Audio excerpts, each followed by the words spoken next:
यह कहानी एक फार्म हाउस के दृश्य से शुरू होती है जो पहाड़ों के बीच स्थित है। वहां एक परिवार रहता है जो ग्रेडी का है और वह सभी फार्म भी उसी के हैं। उसके परिवार में उसकी पत्नी, बच्चे और उसका भाई रॉडी शामिल हैं। ग्रेडी अपने दोस्तों के साथ शिकार करने के लिए पहाड़ों में गया था, लेकिन अब 10 दिन बीत चुके थे और उसका कोई पता नहीं था। कोई भी व्यक्ति पहाड़ों से वापस नहीं आया था। पुलिस ने ग्रेडी के परिवार को इसकी जानकारी दी और सर्च ऑपरेशन भी चलाया, लेकिन खराब मौसम की वजह से वह अधूरा ही छोड़ना पड़ा।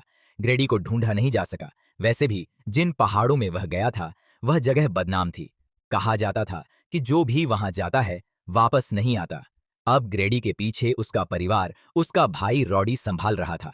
उनके फार्म के पास एक और आदमी भी अपनी वैन में रहता था जिसका नाम एडी था। खैर, हम यहाँ देखते हैं कि रॉडी और ग्रेडी की पत्नी एलेन के बीच कुछ चल रहा है। उनका अफेयर था जो अब उनके बड़े बेटे को भी पता चल गया था। इसलिए वह अब अपने चाचा रॉडी से दूरी बनाने लगा था। ड्रैक, ग्रेडी का बेटा, को लगने लगा कि रॉडी नहीं चाहता कि उसके पापा वापस आएं, इसलिए वह खुद उन्हें ढूंढने जाने का फैसला करता है। हालांकि रॉडी खुद अपने भाई से बहुत प्यार करता था और सबसे ज्यादा चिंता उसे ही थी। जब रॉडी ने देखा कि ड्रेक अकेले जा रहा है तो उसने उसे रोका, उसका घोड़ा लिया और खुद निकल पड़ा अपने भाई की तलाश में। जबकि उसकी एक टांग भी खराब थी और पहाड़ों पर चढ़ना उसके लिए बहुत मुश्किल था। लेकिन यह सब जरूरी नहीं था, क्योंकि थोड़ी ही देर में हम देखते हैं कि ग्रेडी वापस लौट आया है। उसकी हालत इतनी खराब थी कि दूर से उसे पहचान पाना मुश्किल था। वह चल भी नहीं पा रहा था। उसका चेहरा बहुत भयानक लग रहा था। जब लोग उसे सहारा देकर लाते हैं तो वह बार बार गिरने लगता है, यानी वह बहुत कमजोर हो चुका था। उसे उसके कमरे में ले जाया गया। डॉक्टर को बुलाया गया, जिसने बताया कि ग्रेडी बस बहुत कमजोर हो चुका है, लेकिन उसका वापस आना ही किसी चमत्कार से कम नहीं है। डॉक्टर के अनुसार कोई भी 10 दिन भूखा नहीं रह सकता। इसका मतलब ग्रेडी ने कुछ तो खाया था, जिसकी वजह से वह जिंदा बच गया। उसका शरीर और टांगे बहुत कमजोर हो चुकी थीं। उसे बार बार खाना और पानी दिया जा रहा था ताकि वह जल्दी ठीक हो सके।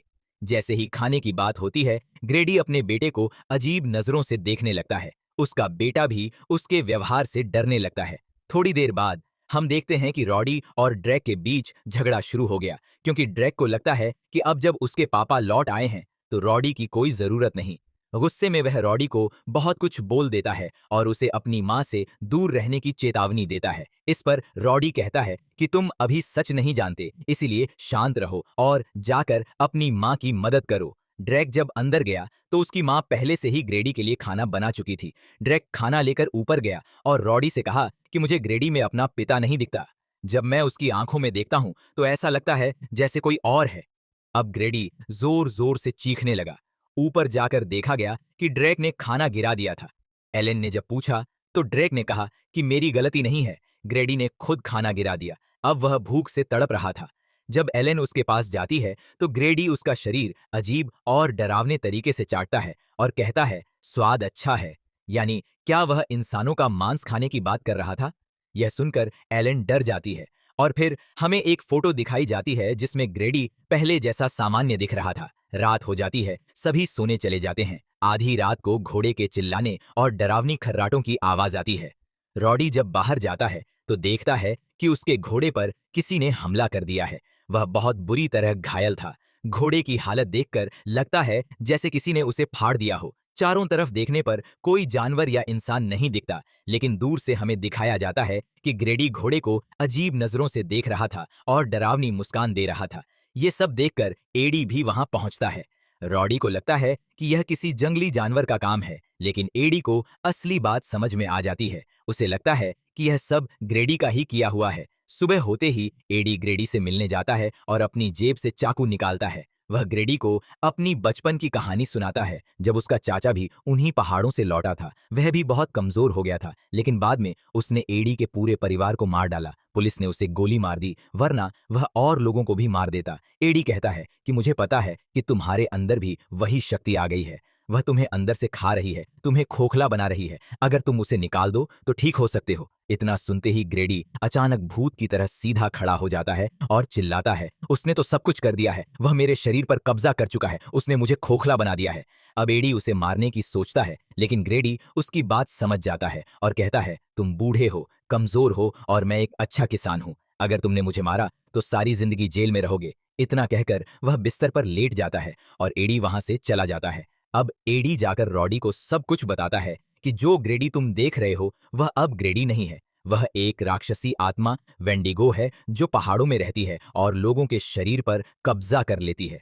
वह नरभक्षी है। इससे पहले कि वह अपने परिवार पर हमला करे, रॉडी को उसे मार देना चाहिए। एलेन ग्रेडी के कमरे में जाती है और देखती है कि खाना अभी भी वैसे ही पड़ा है।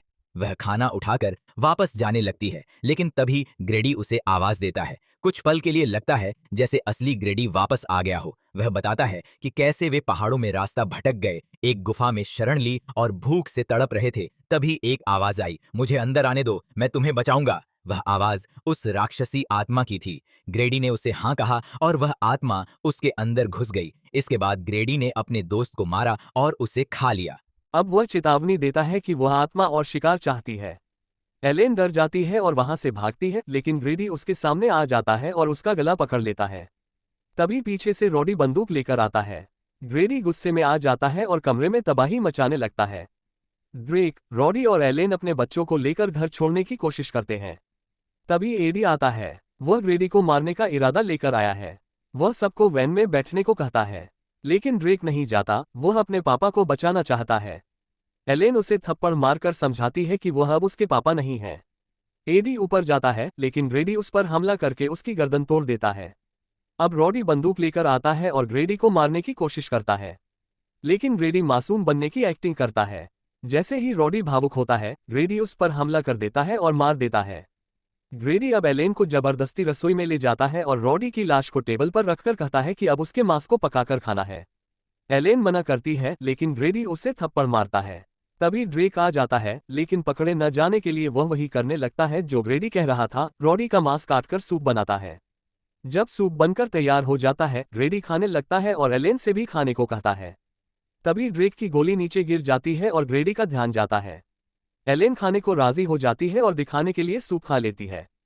फिर ग्रेडी उसे पकड़कर कहता है कि मेरी यह हालत तुम और रॉडी की वजह से हुई है। अब वह एलेन को मारने ही वाला होता है, लेकिन तभी ड्रेक पीछे से गोली मार देता है। ग्रेडी भाग जाता है और एलेन घायल हो जाती है। ड्रेक उसके पास जाता है। एलेन कहती है कि जाओ और अपने छोटे भाई टिम को बचाओ। ड्रेक जब टिम के पास जाता है तो देखता है कि ग्रेडी उसका गला घोंट रहा है। ड्रेक उसे रोकता है, लेकिन ग्रेडी कहता है कि तुम सबको एक साथ रहना चाहिए। कहा, मेरे पेट में। अब उसकी आंखें सफेद हो चुकी थीं। मतलब अब वह पूरी तरह वेंडिगो बन चुका था। तभी ड्रेक फिर से गोली चलाता है और ग्रेडी गिर जाता है। सबको लगता है कि अब सब खत्म हो गया, लेकिन ग्रेडी फिर से उठ जाता है और ड्रेक को पकड़ लेता है। तभी एलेन आती है, ग्रेडी के मुंह में बंदूक डालती है और गोली मार देती है। अब ग्रेडी की मौत हो जाती है, लेकिन उसके शरीर से जो डरावनी आवाजें आ रही थीं, वह अभी भी सुनाई दे रही थीं। यानी वेंडिगो मरा नहीं है। और इसी रहस्यमय मोड़ पर कहानी खत्म हो जाती है।